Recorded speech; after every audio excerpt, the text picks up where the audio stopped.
Good morning. How are you? So I'm back at the Chopra Center and we are running a retreat this week. Some of you are familiar with it, the Seduction of Spirit, a week-long course and dive into the realm of consciousness. So it's my privilege today to introduce to you the CEO of what is going to soon be the Chopra Mind Brain Innovation Lab. And before say hi to Hello everyone. everyone. Why don't you tell them a little bit about your background? So the CEO of this new venture that we are announcing, it's a non-profit, is Leena Naseer. She has a degree in neuroscience from Harvard, and her thesis, if you will, was about how stories change the brain. Tell us a little bit about your background, where you grew up and how you got into this area, and then we'll talk about the Innovation Lab. Okay, so it's a privilege to be here with Deepak at this day and with you all. And a little bit about my background. So I am from Saudi Arabia. I grew up in Dhahran, eastern province of Saudi Arabia, with a Syrian mother actually. And I grew up in a Saudi education system where we were told a lot of stories. And when I was about, I want to say like 7 years old, around that age, they asked us, what do you want to be when you grow up? And my answer was, I want to be a babysitter. And so, fast forward to, going to all the education system, high school, graduating, I wanted to come to the United States and to study political science and education to make a difference in the world. And as I was in the library one day, I came across this book called How to Teach Math to Black Kids. And it was an interesting book about an African-American teacher who realizes that his African-American students are actually not performing well at math until he decides to introduce the African contribution to the math discipline. And when he introduces that, he sees that the students suddenly start to perform very, very well because of the story they heard. And I had this moment of realization of looking back at my 7-year-old self who wanted to be a babysitter and thinking, what on earth was I reading? What are the stories that I was reading that made me think that that was the only role I could be?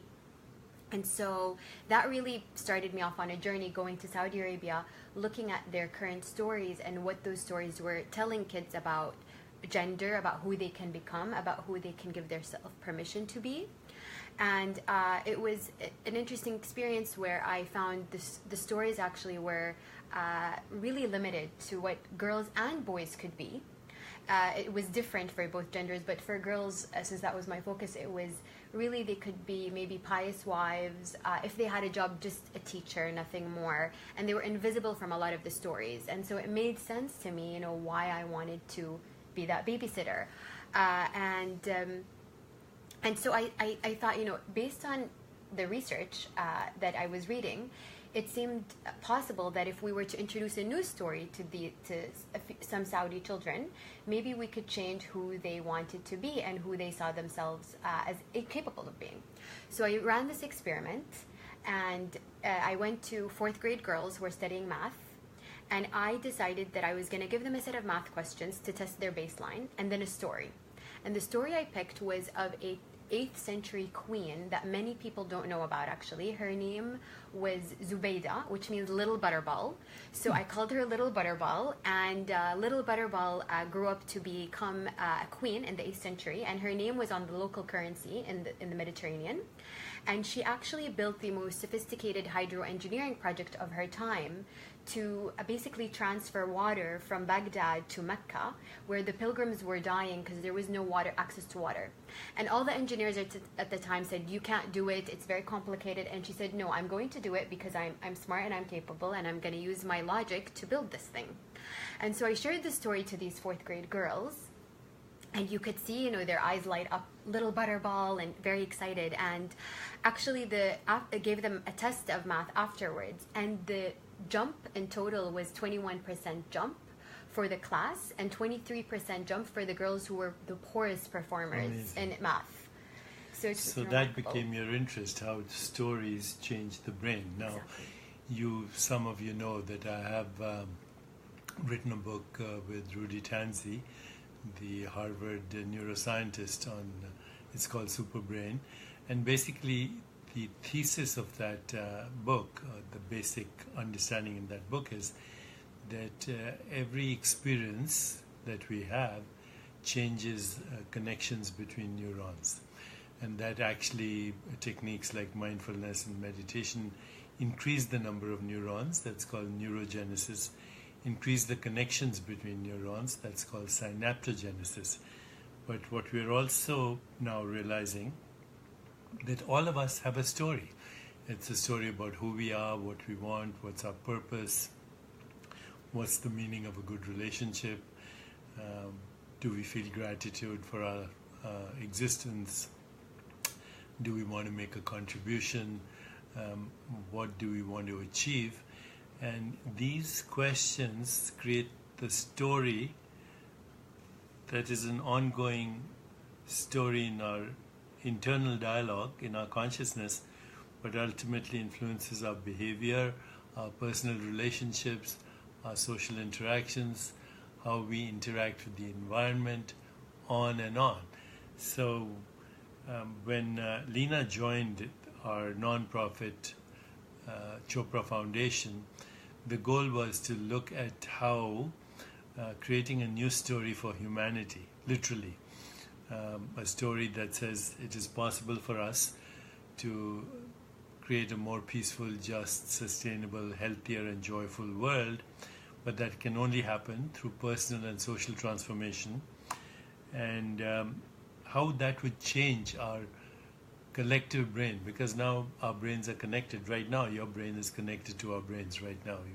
You're interacting. So what we're saying is setting off neural networks in your brain, and how you interpret what we are saying is actually going to literally change your brain. This is what we call neuroplasticity.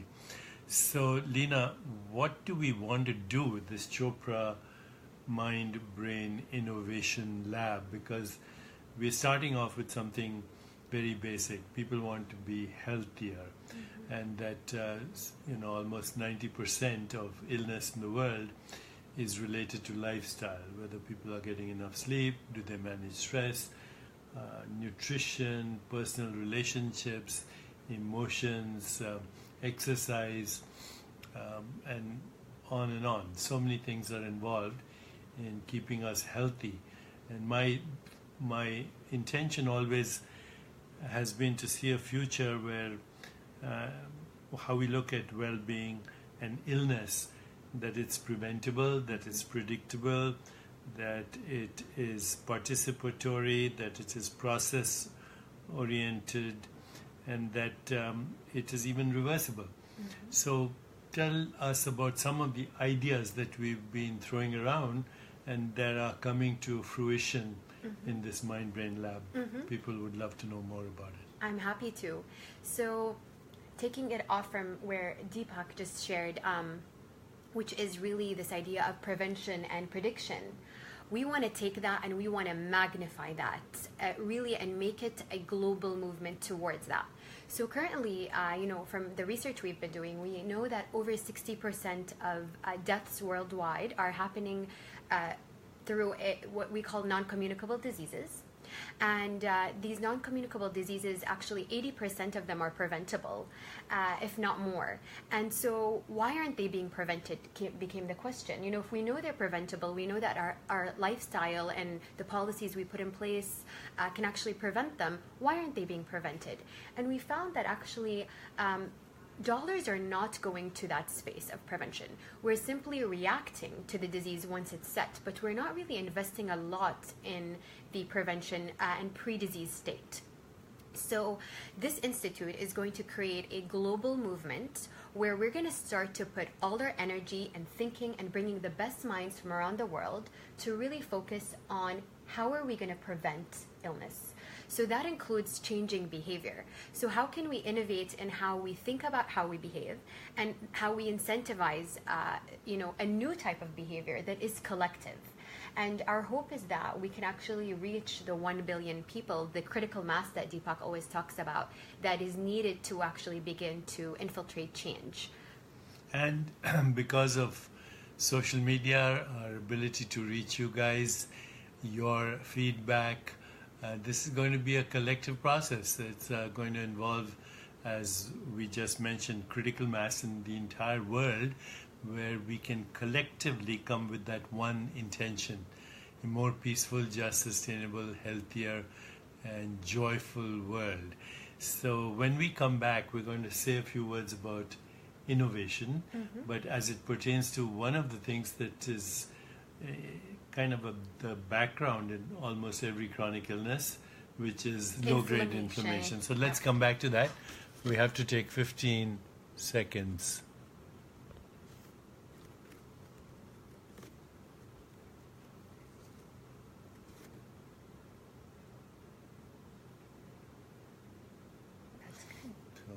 Okay, now we're back. So as we took that short 15-second break, I could see people sending in their ideas about free radical damage and also about low-grade inflammation. So tell us a little bit, Leena, tell everyone what we've learned about inflammation in general and how that may be the common factor in almost every illness, that the risk factors for diabetes, heart disease, stroke, autoimmune illnesses, even propensity to infection and many types of cancer may be actually the same, right? And the common background may be inflammation. Right. So going to this point, it's a very important point, really, because when we started our work in really conceptualizing what this institute will do, we started off looking at every disease in the chronic illness space on its own, and we realized that currently, while specialists are hyper specializing in each one of these diseases, there's actually a common thread that cuts across all of these diseases, and it is systemic chronic inflammation. And so, interestingly, chronic inflammation is something that is happening over time. And as we say, it's invisible because we don't have the language yet where we can talk about how we are becoming inflamed moment by moment. So with certain foods that you eat, you might feel an upset stomach when you eat them, but you're going to continue to eat them until some point when you hit the disease state. And so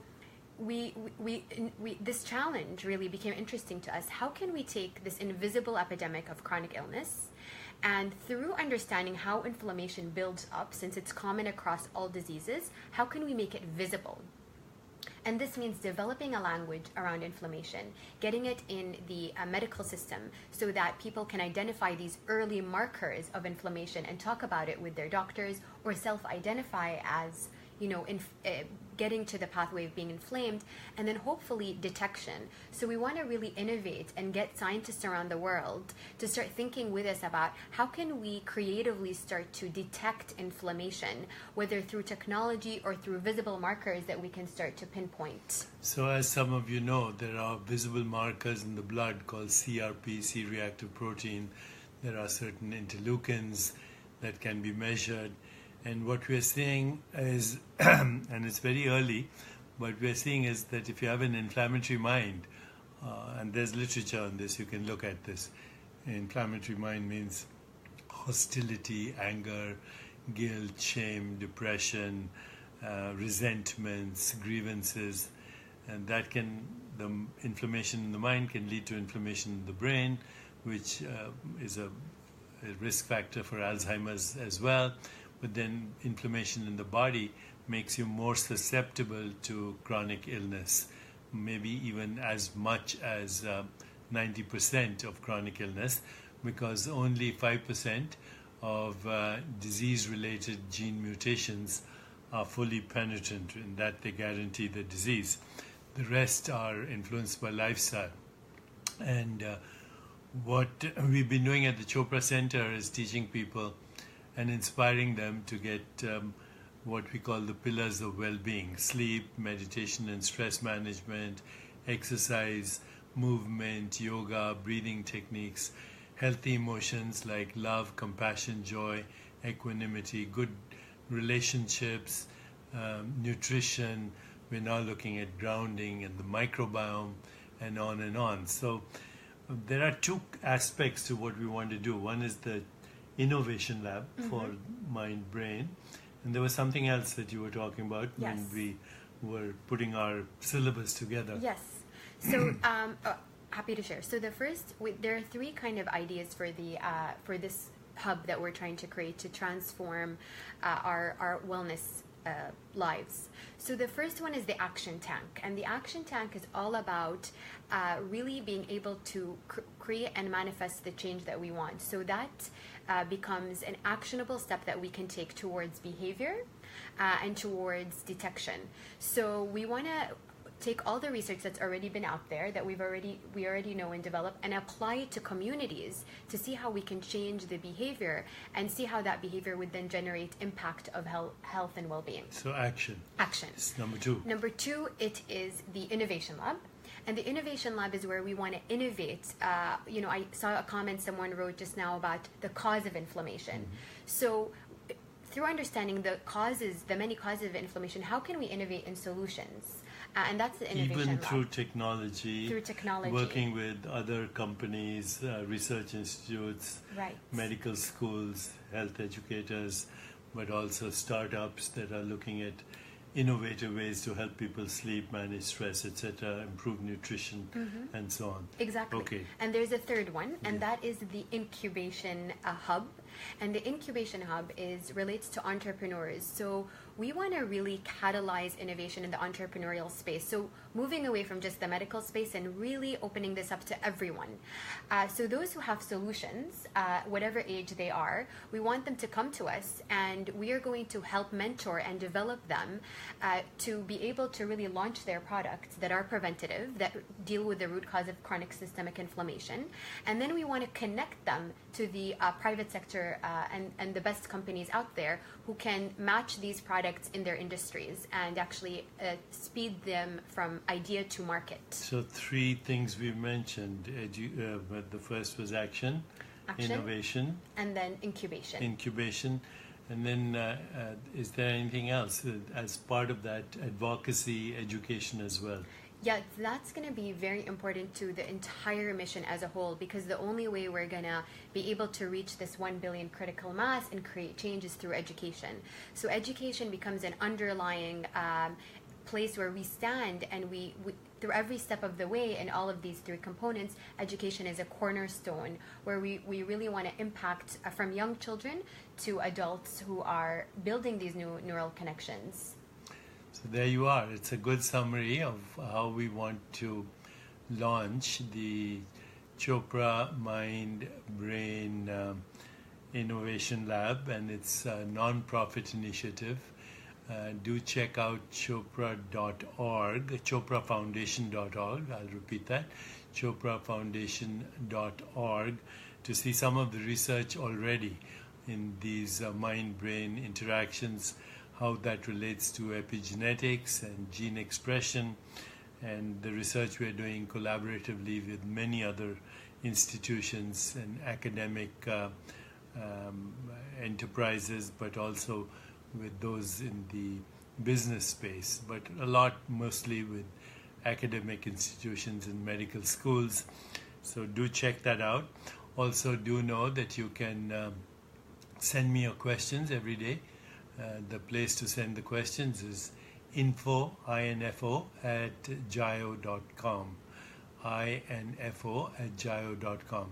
Download the app Jaio, J-I-Y-O, and you have access to about 20 experts or 25 experts in the area of mind-body well-being, yoga teachers, meditation teachers, breathing apps, and also experts on personal relationships, emotional intelligence, health, and well-being. Thank you for joining me. Any last words, Leena? Yes, I just want to share, some of you are asking how you can learn more. So we'll be sharing some videos and things like that, but really the launch is next year. So we're giving you the insider scoop of where we are today, but we're launching. But meanwhile, we offer a lot of content outside this through Jayo as through well. Jayo and the foundation. I really encourage people to look at the research on meditation and SBTI. Very interesting piece, especially the one on nature. If you're interested to learn more about how this will magnify over the next few months. And that URL is choprafoundation.org. Thank you for joining me, and please welcome once again our new CEO for this initiative, Leena Naseer. She's a neuroscientist, and her expertise is on how storytelling, both the stories you tell yourself and stories you tell others, influences our brain, because our brain is plastic. It responds to every experience and the stories we tell ourselves.